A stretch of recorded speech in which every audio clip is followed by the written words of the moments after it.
Bienvenue à ce numéro du Journal des Journaux Paris du 21 au 27 juillet 2025, un numéro que nous entamons, actualité oblige, avec les 2 ans de l'avènement du CNSP au pouvoir. À cet effet, le CNSP a l'épreuve du pouvoir, titre pour son éditorial l'hebdomadaire Écho du Monde, qui rappelle qu'au Niger, il y a 2 ans jour pour jour que le pouvoir a changé de main. Un coup d'état civil perpétré sur les institutions de la République du Niger en 2021 à travers des élections alambiquées venait d'être balayé par un coup d'état militaire. C'est généralement par l'organisation de tels scrutins que l'impérialisme fait asseoir ses valets à la tête des États africains.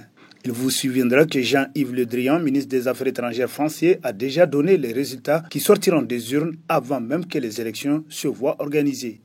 Ainsi, Mohamed Bazoum, installé par Issoufou Mahamadou sous les instructions de Paris l'imposture, a vu la fin de son règne avant même la fin de son mandat. Ce fut l'avènement du CNSP au pouvoir le 26 juillet 2023.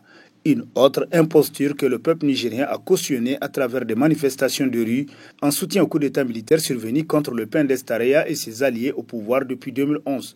À l'évidence, le peuple nigérien a confié son destin entre les mains de nouvelles autorités militaires au pouvoir pour qu'elles lui rendent justice de la dictature civile qu'il a vécue depuis près de 13 ans sous le régime déchu et de réparer tous les scandales financiers dont les dossiers étaient ficelés sous le régime de l'ancien président Issoufou Mahamadou pour tout simplement servir d'épouvantail et d'objet de chantage contre des politiciens de son bord, d'après Écho du Monde.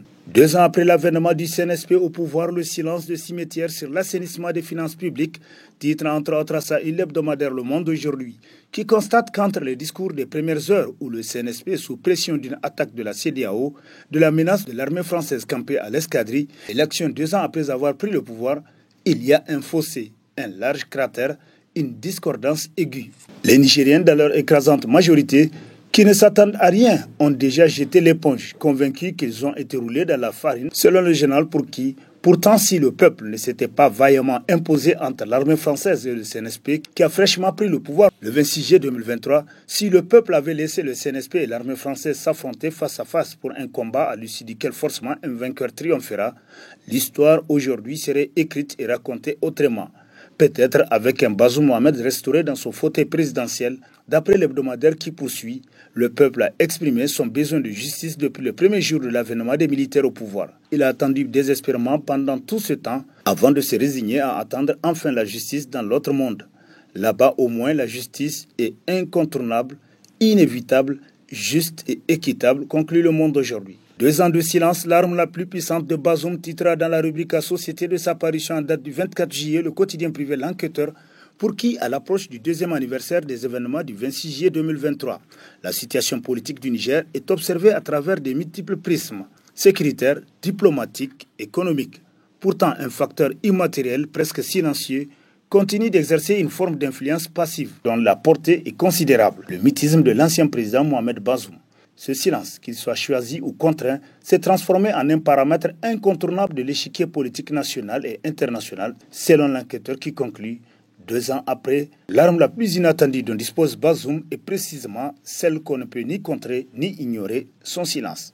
Affaire Mohamed Bazoum, les révélations de l'Algérie, s'exclame l'hebdomadaire Niger Inter-Hebdo, qui nous apprend que depuis le putsch qu'il a renversé le 26 juillet 2023 et à quelques mois de la fin de son mandat légal, l'Algérie revient sur certains aspects secrets au sujet du dossier Bazoum Mohamed. Oui, la France a voulu à tout prix libérer le président déchu. Dans un entretien reporté par la presse, le président algérien a été formel. Oui, il y a eu une offre pour la libération de Bazoum, mais nous avons refusé de participer, a affirmé sans ambiguïté le chef de l'État algérien Tebboune, qui a ajouté que le refus de l'Algérie à participer à une opération militaire sur le Niger a conduit à l'annulation de toute l'opération telle que rapportée par le journal qui poursuit. Dans un langage diplomatique plus brouillé, le président algérien a poursuivi en disant « Je ne dirai pas qui a planifié, mais certains pensent que c'était la France ». C'est un secret de polichinelle que l'homme d'État algérien a voulu protéger le pays de Macron.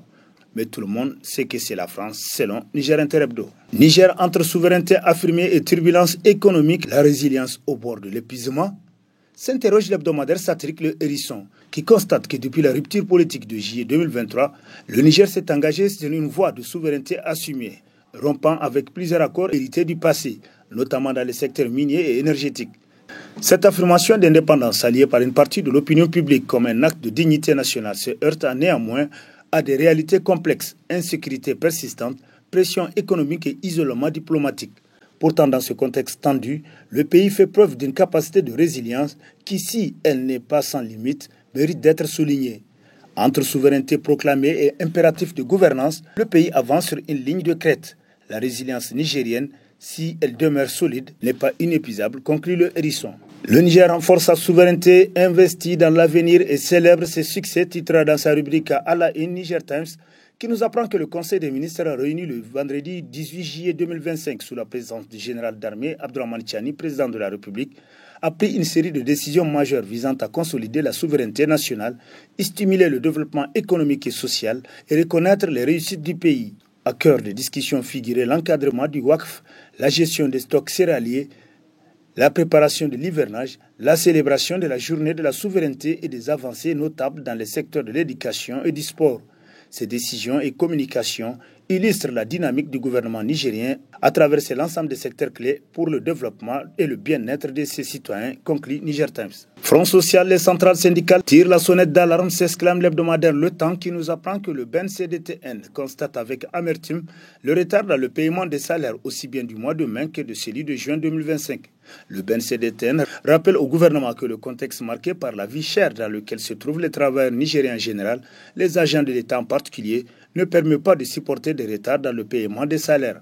Après la CDTN, la centrale ISTN a aussi publié un communiqué de presse le vendredi 18 juillet 2025 dans lequel elle s'inquiète de plus en plus du retard et de la discrimination dans le paiement des salaires, pensions et pécules des travailleurs tels que rapportés par le temps. Lutte contre la corruption et l'impunité, où sont passés les dossiers de la COLDEF?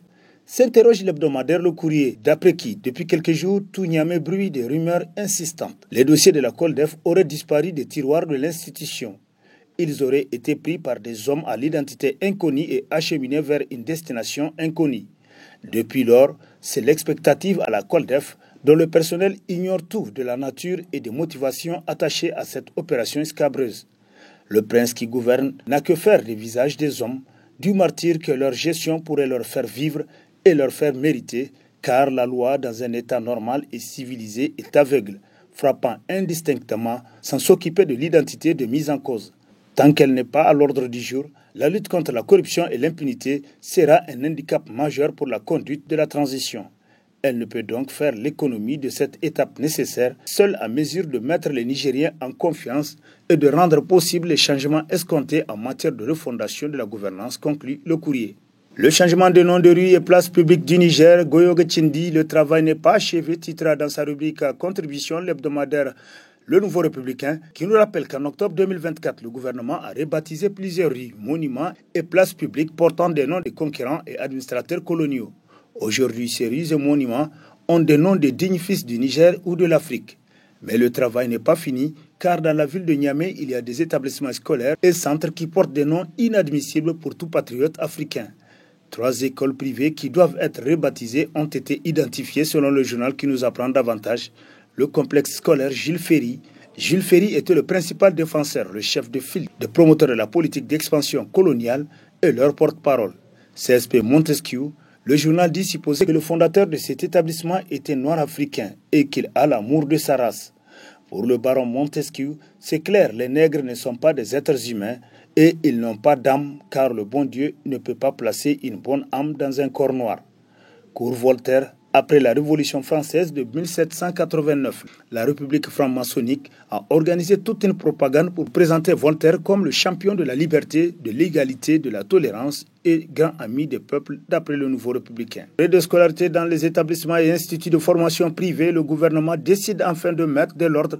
Titre dans ses colonnes, le bi-hebdomadaire La Roue de l'Histoire Info, pour qui le gouvernement a mis le pied dans le plat au Conseil des ministres du 18 juillet 2025.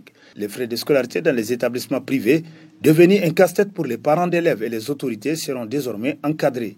Ainsi en a décidé le gouvernement à travers l'adoption d'un projet de décret fixant les frais de scolarité applicables aux établissements et institutions de formation privée.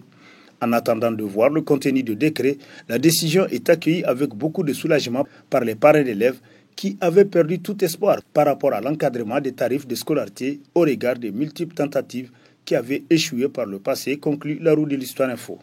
Coopération Niger-France, la France va-t-elle revenir?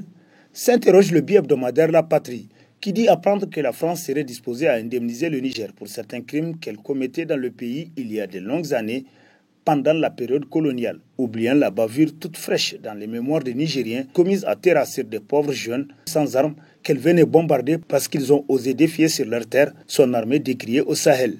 La France a oublié qu'en faisant le choix de la souveraineté, il avait en même temps choisi la voie de la dignité.